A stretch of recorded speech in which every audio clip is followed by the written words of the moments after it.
নমস্কার, light up study সেন্টারে তোমাদের আবারও স্বাগতম। তো আমরা আজকের ভিডিও টপিক কি আজকের ভিডিও টপিক হচ্ছে দেখো, প্রথমে আমরা গল্পের উৎসটা পড়ব। মানে কি, এই যে প্রফুল্ল যে গল্পটা প্রত্যেকে নেওয়া হয়েছে, ঠিক আছে, এটার আমরা উৎস পড়ব।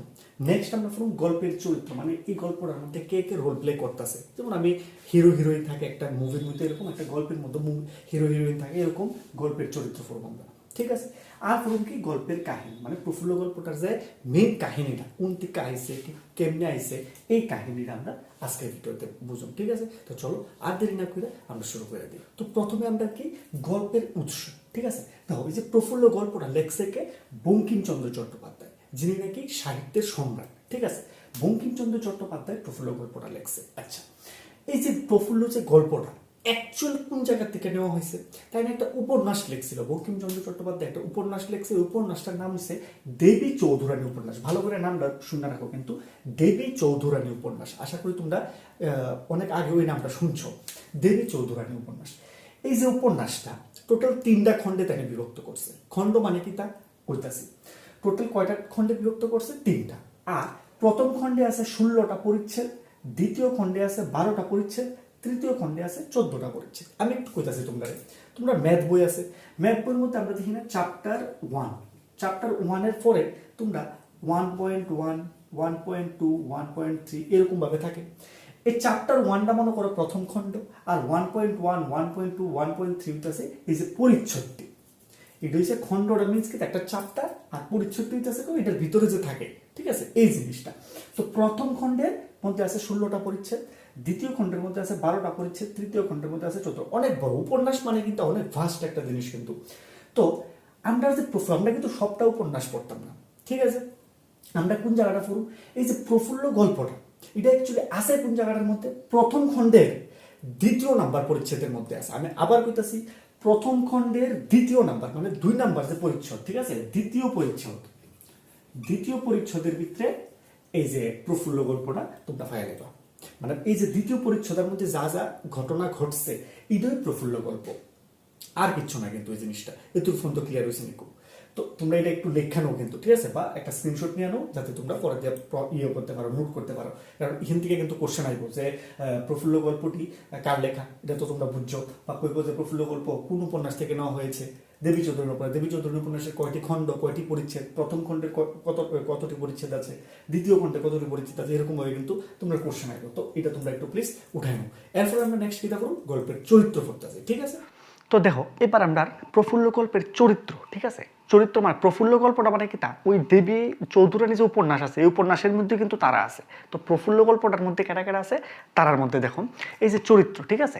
প্রথমে আছে প্রফুল্ল, ঠিক আছে। প্রফুল্ল একজন কি নারী চরিত্র কিন্তু। এই যে প্রফুল্লর নাম অনুসারে এই গল্পের নাম প্রফুল্ল হয়েছে কিন্তু। তার পুরো নাম হচ্ছে প্রফুল্লমুখী, ঠিক আছে। আর প্রফুল্ল কথার মানে হচ্ছে যে খুব সুন্দর, যার মুখ খুব সুন্দর তারে কয় প্রফুল্ল, ঠিক আছে, মনে রাখবা। তো প্রফুল্ল, তারপর হয়েছে কি ব্রজেশ্বর। ব্রজেশ্বর কেটা? ব্রজেশ্বর হচ্ছে প্রফুল্লের স্বামী, মানে তারা দুজন হচ্ছে husband and wife. Okay, next হইতেছে কি হরবল্লভ বাবু। হরবল্লভ বাবু কেটা? প্রফুল্লের শ্বশুর, মানে কি ব্রজেশ্বরের বাবা। ওকে, নেক্সট আছে আরো কিছু অপ্রধান চরিত্র আছে, তারা হচ্ছে মেইন কিন্তু। দেখো তারার থেকে কিন্তু কোশ্চেন আইব, ঠিক আছে। তার থেকে কি আইব? কোশ্চেন আইব যে প্রফুল্ল চরিত্রটা তোমরা কইব একটু বর্ণনা করার লিগা, বা ব্রজেশ্বরের চরিত্র বা হরবল্লভ বাবুর চরিত্র কইব তোমরা ডেসক্রাইব করার লিগা। আর কেটা আছে? প্রফুল্লের মা আছে, ঠিক আছে, প্রফুল্লের শাশুড়ি আছে, আর হচ্ছে একজন চাকরানী আছে। চাকরানীকে তারার মা, তারা একটা মেয়ে, তার মা আর কি চাকরানী, যে নাকি ব্রজেশ্বর বাবুর বাড়িতে বা হরবল্লভ বাবুর বাড়িতে কাজ করতো। এতটুকু পর্যন্ত ক্লিয়ার হয়েছে? তোমরা এটাও একটা স্ক্রিনশট বা উঠাই নাও, তারপর আমি কাহিনীটা স্টার্ট করতেছি, ঠিক আছে। এইবার দেখো মেইন স্টোরি যেটা হচ্ছে গল্পের কাহিনী। দেখো গল্পের কাহিনীটা কিন্তু তোমরা ভালো করে বুঝো, নাইলে কিন্তু তোমরা এই গল্পটা কিচ্ছু বুঝতে না কিন্তু।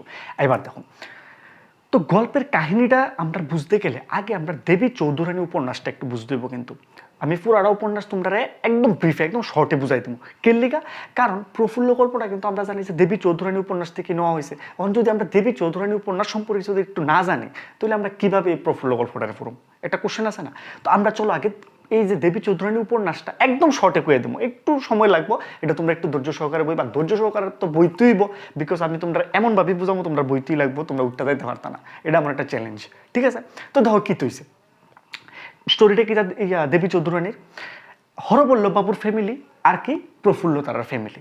আমি আগে তারা দুটা ফ্যামিলির কথা একটু কইলি। দেখো হরবল্লভ বাবুর ফ্যামিলিতে কে কে আছে? হরবল্লভ বাবু আছে, তার ছেলে ব্রজেশ্বর আছে, তার হরবল্লভ বাবুর ওয়াইফ আছে, ঠিক আছে, আর চাকর চাকরানি তারা আছে।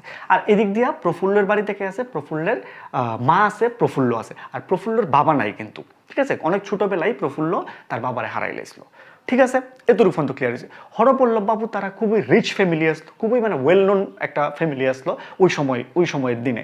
আর প্রফুল্লর ফ্যামিলি আসলো খুবই গরিব। তোমরা ঘর দিক কে বুঝ জ্বালাইতেছো, দেখো তারার ঘর কত একদম ওয়েল স্ট্রাকচার্ড একটা ঘর, আর তারা একদম জীর্ণ শীর্ণ একদম ভাঙ্গা করে দিতেছে। তো তোমরা ঘর দিক কে বুঝ জ্বালাইতে পারতেছো মোটামুটি যে কেনা একটু রিচ, যদিও ওখানে মানুষ আজকাল দিনে ঘর দিক কেউ রে জাস্টিফাই করা যায় তোমরা যে কেনা রিচ কেনা দিন, দেখবা সোলার ভিতরে বিলাই ঘুমাইতেছে কিন্তু ব্যাংকের ভিতরে কোটি কোটি টাকা আছে। তো এটা জোকস পার্ট তোমরা। এবার দেখো হরবল্লভ বাবু, ওকে, হরবল্লভ বাবু একদিন কিতা হইছে, কোনো না কোনোভাবে প্রফুল্লরে দেখ খেলাইছে। দেখো এটা হচ্ছে হরবল্লভ বাবু কিন্তু টুপি টুপি পরা একদম পুরা ওয়েল নোন একজন ব্যক্তি। তো কি হইছে, প্রফুল্লরে দেখছে। তো দেখছে মানে কি, দেখো প্রফুল্ল খুব সুন্দর টিপ টুপ দিয়ে একদম, আর এমনি তো প্রফুল্ল খুব সুন্দরই, মানে যার কেউ নজর লেগে যাবো, এতই সুন্দর আসতো প্রফুল্ল। তো সেম হরবল্লভ বাবুর একদিন নজর পড়ছে। তো হরবল্লভ বাবুর লেগে গেছে ভালো, কার লেগা? তাই নিজের লেগে ভালো লাগছে না কিন্তু অ্যাকচুয়ালি তাই ছেলের লেগা। তো আমরা যখন দেখো না যে একজন বাড়ির মধ্যে যখন গিয়াসীরা কেউ ছেলে বা কেউ মেয়ে ভালো লাগে যে আপনার ছেলে বা আপনার মেয়ের বিয়ে দিবেননি, ঠিক আছে, কথাবার্তা আগাইতাম নি বা এরকম করে আমরা স্টার্ট করে। তো সে হরবল্লভ বাবুও কিচ্ছু না দীক্ষা কোনো কিছু না শুনি না, মানে তারা জানছেন তারা কি টাকা পয়সা, এটা জানে যে তারা খুব গরিব হওয়া সত্ত্বেও হরবল্লভ বাবু কার লগে? ব্রজেশ্বরের লগে। কার লগে? ব্রজেশ্বরের লগে তারা দুজনের কি হয়ে গেছে শুভ পরিণয়। মানে কি, তারা দুজনের মধ্যে বিয়ে হয়েছে। কিন্তু এবার মেন ঘটনাটা স্টার্ট হইতেছে কি তা জানো? বিয়ে তো হয়ে গেছে যেদিন বিয়ের দিন মেন ঘটনাটা স্টার্ট হইতেছে কি তা দেখো। বিয়ের দিন কি তো হইছে, তো তারা বরযাত্রী লইয়া তো যাইব প্রফুল্ল তারা বাড়িতে, আমরা জানি। তো আমরা জানি যে প্রফুল্লর মা কিন্তু এরকম মানে বিত্তশালী বা টাকার কিন্তু তারা অনেক কমে আসলো, ঠিক আছে, যার কারণে প্রফুল্লর মা মানে খুব মানে একটা সীমিত বাজেটের মধ্যেই তাই বিয়েটা কমপ্লিট করার চেষ্টা করতেছে, ঠিক আছে, যার কারণে যার ফলটা কি হইছে, মানে যারা জামাইয়ের বাড়ির পার্টির লিগা একটু মনে করো মাছ মাংসের ব্যবস্থা করছে, আর পাড়া প্রতিবেশীর লিগা মাছ মাংসের ব্যবস্থা করতে পারছে না। তো এটা মানে একটা বুঝছো তো পাড়া প্রতিবেশীর বোঝার উচিত আসলো, কিন্তু পাড়া প্রতিবেশী এটা বুঝছে না বুঝছে কি প্রফুল্লের মার ব্যাপারে উল্টা পাল্টা কথা কয়ে দিছে, আর প্রতিশোধ নিতে লাগবো, প্রতিশোধ নিতে চাইতেছে এবার। যে কেরে প্রতিশোধ নিব, কারণ তুমি এক চোখে ঘি এক চোখে তেল কে লিগা, তোমার তুমি হয় বরযাত্রী পার্টির সবাই লিগে তুমি মাছ করো না বা মাংস করো না, একটা নিরামিষ তরকারি করো যদ্দূর তোমার, কিন্তু তুমি হেরারা খাওয়াইতে পারছো, তাহলে আমরা খাওয়াইতে পারছো না কেন? মানে এটা হচ্ছে পাড়া প্রতিবেশীর কথা, মানে তারা এটা বুঝছে না জিনিসটা, ঠিক আছে, তারা এটা বুঝতে চাইতেছেও না। এবার কি হয়েছে দেখো, এবার মেন টুইস্ট এন্ড টার্নটা শুরু হইতেছে এখান থেকে কিন্তু। তো কি হয়েছে, এদিন তো বিয়েটি হয়ে গেল তো হরবল্লভ বাবু এবার বৌভাতের দিন হরবল্লভ বাবু কি করছে, তারা পুরা পরিবার সহ পুরা পাড়া প্রতিবেশী সহ সবাই ইনভাইট করছে যে তোমরা আয়ো আমরা বাড়ির মধ্যে, তোমরা নিমন্ত্রণ, ঠিক আছে। কিন্তু পাড়া প্রতিবেশী কিতা করছে জানো নি, একটা ট্রিক খেলছে। কিতা, যে প্রফুল্লের মারে বদনাম করে দিব। কেরে বদনাম করে দিব, কারণ ওই তারারে বুঝো না উল্টাপাল্টা খাওয়াইছে, উল্টাপাল্টা মানে কিতা, যে তারারে সেই রকম ভাবে মানে প্রায়োরিটি দিছে না, ঠিক আছে, পাড়া এত একটা পাড়া এক পাড়ার থাকে কিন্তু তারা এরকম ভাবে প্রায়োরিটি দিছে না, তার লিগা প্রফুল্লের মারে বদনাম করব। কেডা? ওই পাড়া প্রতিবেশী তারা। তো তারা কি করছে, একজন লোকও পাড়ার টিক্কা তারা বাড়ির বৌভাতে আইছে না। তো হরবল্লভ বাবু তো মাথা খারাপ হয়ে যাবো না, অনেক একটা বাড়ির মধ্যে নিমন্ত্রণ করছে, তো এখানে সব ওয়েস্টেজ হইতেছে, সব ওয়েস্ট হইব এখানে। তো তাই তো মাথা খারাপ হয়ে গেছে লগে একজন লোক আইছে, পাড়া প্রতিবেশীর থেকে একজন লোক আয় হরবল্লভ বাবুর বাড়িতে আইছে, আয়েসের কিতা কইছে জানো নি, যে প্রফুল্লর মা নাকি একজন চরিত্রহীন মানুষ, তাই খুব খারাপ, উল্টা পাল্টা মুখ দিয়া যা আইছে প্রফুল্লের মার একদম বদনাম করে দিছে কিন্তু, বুঝছুনি কথাটা। আর হরবল্লভ বাবু কিতা করছে, মানে তাই এত কিছু শুন না, কারণ তাই তো একটা তাদের সমাজে একটা দাম আছে, বুঝছো না, এটি শুন না কি করছে, প্রফুল্লের বাইক ফাড়াই দিছে, তারা বাড়ির থেকে লগে লগে কই ফাটাই দিছে, বাইক ফাটাই দিছে। আর এই গাদা ব্রজেশ্বরে কিতা করছে, গাদা কইতাছে কেরে হের কাজ দিদি হ্যাঁ তো একটু বুঝতে পারতো যে আমি যাইছেন অ্যাকচুয়ালি ঘটনাটা কি হয়েছে একটু জানি গিয়ে সেটা না, হ্যাঁ না বুঝছে কি করছে, হ্যাঁ হের বাবার তালে তালে নাচতেছে। তো কি করছে, তাইরে ফাড়াই দিছে ইয়ের মধ্যে, এই বাড়ির ভিতরে। বুঝুন এত ফোন তো ক্লিয়ার হয়েছে নি।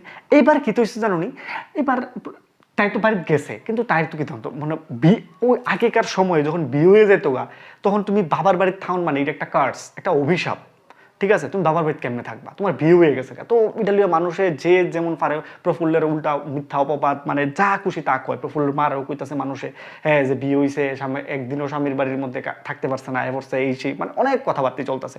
তো কিটা করতো প্রফুল্লের মা প্রত্যেক দিন না, কয়েকদিন পর পর লইয়া আইতো তারা বাড়ির হরবল্লভ বাবুর বাড়ির লোক তারা আবার তারাই দিত, লইয়া আইতো তারাই দিত, লইয়া আইতো তারাই দিত।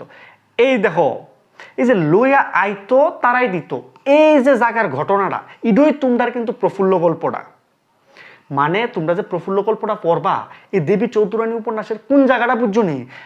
এই যে প্রফুল্লের মা যে প্রফুল্লরে লইয়া আইতো আর ফাড়াই দিত, এখান থেকে একটা সিন বা একটা দৃশ্য তোমরা পড়বা প্রফুল্ল গল্পের মধ্যে। বুঝছো নি? এতটুকু ফোন তো ক্লিয়ার হয়েছে নিকু। এবার এটা তো এতটুকু ফোন তো হয়েছে, এবার আমি আরেকটু দেবী চৌধুরানী পুরোটা উপন্যাসটা আমি একটু শেষ করে দিতেছি, কিন্তু মুখে মুখে শেষ করে দিতেছি। দেখো তো কি তো হয়েছে জানো নি, এরপরে দিত আইনা দিত। তো একটা মানুষ তার তো একটা বুঝছো না, একটা ইগো আছে বা একটা মান সম্মান আছে, কতবার আইব কতবার ভাগাইব। তো শেষমেশ যখন প্রফুল্লরে কি করছে, মানে প্রফুল্লর যখন মনে আঘাত লেগে গেছে গা যে আমি আর যাইতাম না তারা বাড়ি, তার কি যাইতাম না, মানে আমি শুধু দেখো একটা জিনিস কল্পনা করতে নি যে ব্রজেশ্বরের কথাটা, ব্রজেশ্বর কিন্তু একবারও হ্যাঁ গিয়ে সেটা জিনিসটা বুঝতেছে না, হ্যাঁ বাবার কথায় নাচতেছে। এর লিগেই মানে আমি বারবার কই তোমরা রে, স্পেশালি মেয়েরা রে কইতাছে যে শুধু একটা বড় ফ্যামিলি দেখলা, টাকা পয়সা দেখলা গেলাগা, এরকম না কিন্তু। বিবেক বুদ্ধি বিচার যুক্ত মানুষের কাছে যাইবা, যে নাকি তার নৈতিক বিচার করতে পারে, কোনটা ভালো কোনটা খারাপ এই বিচারটা করতে পারে, নাইলে কিন্তু তোমরা সংসার সুখী হইতো না। আমি বারবার কইতাছি কিন্তু এই কথাটা, ঠিক আছে? কথাটা এই ব্রজেশ্বরের মতো স্বামীওয়ালা দেখা যাইবা, জীবন নষ্ট হয়ে যাবো কিন্তু তোমরা, ঠিক আছে কথাটা? দেখো তো কি হইছে, তো শেষমেশ যখন কি হয়েছে, প্রফুল্ল মানে তার মাথা মধ্যে লাগিয়া গেছে গা বা মনে লাগিয়া গেছে গা যে না আমি আর যাইতাম না তারা বাড়িতে, ঠিক আছে? তো ইহানে মধ্যে থাকতে লাগতেছে। দেখো আর আমি আগেই কইছিলাম প্রফুল্ল যখন মানে তারা বাড়ি কন্টিনিউ ওখানে থাকতেছে আর কিন্তু যাইতেছে না, তো প্রফুল্ল আসলে খুব সুন্দর। তো কি হয়েছে জানো, খুব মানে ওই দুষ্কৃতীরা কিছু থাকে না, গুন্ডা মস্তান টস্তান, তার উপরে অ্যাটাক করতো। অ্যাটাক ইন দ্য সেন্স মানে কি, তাই অপহরণের চেষ্টা করতো, ইয়ে করতো মানে অনেক কিছু। তো একদিন অপহরণ কইরেও লাইছিল, কইরা বনের ভিতরে দিয়ে তাইরে নিতে আসলো। বুঝলি ভালো করে সিনটা দেখো, একদিন কি অপহরণ করছে, তাইরে কি অপহরণ করছে, অপহরণ কইরা এই জঙ্গলের ভিতরে দিয়ে কি নিয়ে যাইতে লাগছিল। আর ওই সময় আসলো দস্যুর আর ভয়, অপহরণকারী না কিন্তু, অপহরণকারী তো তাই অপহরণ করে লইয়া যাইতেছে, অপহরণকারীরাও একটা ভয় আসলো জঙ্গলের ভিতরে, বনদস্যু কই তারে কি বনদস্যু, ইডির ভয় আসলো। তারা কাজ দস্যুরার কাজ কিতা আসলো, কেউরে মানে মানে মনে করো সিঙ্গেল যদি কেউরে ফাইতো বা দেখতেছে এদিকে কেউ আইতাছে, তারা লুটপাট করতো, তার মেন উদ্দেশ্য হয়েছে কিন্তু এটা বনদস্যু। তো কি হইছে, কেউ না কেউ খবর পাইছে, যখন তাইরে নিয়ে সেটা কি করতেছে, তাইরে নিয়ে যাইতে গেছলো, তো কি হইছে, খবর পাইছে যে আজকে বনদস্যু হামলা করতে পারবে। তো এরকম সময় এই যে তারা যে অপহরণকারীরা তাইরে ফালাই দিয়ে সেটা এখান থেকে গেছে গা, মানে পালকির ভিতরে আসলো। আগের দিন তো পালকি আসলো, গাড়ি আসলো না, যে ওখানে তোমরা বা ওই আগের দিনে বা গাড়ির অমনি গাড়ির মধ্যে অপহরণ করতো, তো তখন তো অমনি গাড়ি আসলো না, পালকি দিয়ে সেটা অপহরণ করতো। তো এই তাইরে ফালাই আসিরা তারা দস্যুর ভয়ে আর কি অপহরণকারীরা কি ভাইগা গেছে গা। আর তাই খুব চালাকি কইরা পালকির থেকে নাইমা, ঠিক আছে, তাইও কোনো না কোনোভাবে বাচ্চা বাইরে গেছে গা কিন্তু, ঠিক আছে কথাটা? তাইও কিতা করছে, এই যখন অপহরণকারী তাইরে ফালাইয়া গেছে গা, তখন তাই কিতা করছে, লুকাইয়া কেমনে ছলে বলে পড়ছিল, তাইও এখান থেকে বনের থেকে বাইরে গেছে। আর তাই বনের থেকে বাইরিয়া কিতা হইছে জানো নি, তাই কিতা হইছে, দেবী চৌধুরানী হয়ে গেছে গা। দেবী চৌধুরানী আর কেউই না, ডাকাত দলের সর্দার বা ডাকাত দলের লিডার আসলো দেবী চৌধুরানী। যে দস্যুর ভয়ে তারা ভাগছিল, সেই দস্যু দলের রানী হয়ে গেছে তোকে Devi Chaudhurani, in the sense কে প্রফুল্ল। ইজ আমরার প্রফুল্ল শেষমেশ কি যে নাকি একদম সরল সিধা একদম মানে আসলো, এই প্রফুল্ল একদিন কি হয়েছে, দেবী চৌধুরানী হয়ে গেছে গা ডাকাত হিসেবে, মানে ডাকাত দলের সর্দার তখন হয়ে গেছে। কিন্তু এটা কেমনি হয়েছে, এটা পুরো তোমরা উপন্যাস পড়লে বুঝবো, এখন সবটা উপন্যাস তো আমি তোমরা বুঝানো সম্ভব না, ঠিক আছে কথাটা? তো আমরা গল্পের অ্যাকর্ডিং যতটুকু দরকার অতটুকু আমি তোমরা বুঝাই দিছি। কিন্তু কেরম লাগছে তোমরা আমার একটু কইবা কিন্তু, তো কোনো জায়গার মধ্যে কোনো প্রবলেম আসেনি না বুঝলে তোমরা আমার কমেন্ট করে জানাইবা কিন্তু। বুঝছো না এতটুকু পর্যন্ত? আশা করি তোমরা ভালো লাগছে। ভালো লাগলে তোমরা লাইক করবা, শেয়ার করবা, কমেন্ট করবা, সাবস্ক্রাইব করবা, আর প্রচুর পরিমাণে বন্ধুদের কাছে শেয়ার করো। কিন্তু আমি আরো ভালো ভালো ভিডিও তোমরা লেগে আনতেছি, গ্রামারের ক্লাস আনতেছি, কিন্তু গ্রামার শুনলে মানুষ জ্বর উঠতে থাকা, আমি দেখবা 1 সেকেন্ডে তোমরা গ্রামার করে নেবে, 1 সেকেন্ডে, ঠিক আছে? এটা আমার আত্মবিশ্বাস।